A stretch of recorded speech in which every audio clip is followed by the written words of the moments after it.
गुजरात प्रदेश कांग्रेसના નેતાઓને દિલ્હીનું તેડું રાહુલ ગાંધી અને પાર્ટી અધ્યક્ષ ખડગે સાથે દિલ્હીમાં બેઠક પ્રદેશ કોંગ્રેસની કમાન કોને સોંપવી તે અંગે થશે ચર્ચા। વડોદરાના પાદરામાં ગંભીરા બ્રિજ દુર્ઘટના મામલે કલેક્ટર અનિલ ધામેલિયાનું નિવેદન અત્યાર સુધી 15 મૃતદેહ મળ્યા, એક મૃતદેહની ઓળખ હજુ બાકી, રેસ્ક્યુ કામગીરીમાં 10 ટીમોની લેવાઈ છે મદદ।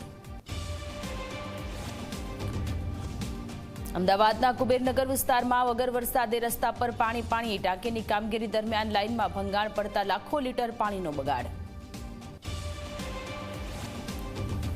અરવલ્લીના ધનસુરામાં 3 દુકાનોમાં તસ્કરો ત્રાટક્યા, પરબડી ચોક વિસ્તારમાંથી બાઇકની ઉઠાંતરી, બુટાલ ગામે મકાનમાં ઘૂસીને ચોરીની ઘટના સીસીટીવીમાં કેદ।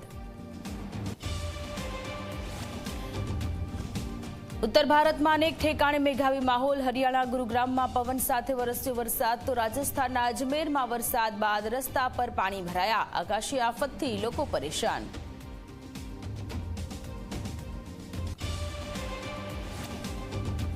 अमेरिका में वसता भारतीयों ने वधु एक झटको, ट्रम्प प्रशासने वीजाना नियमों में फेरफार की करी जाहेरात, one bill beautiful bill act हेठळ वीजा फी में $250 नो कर्यो वधारो।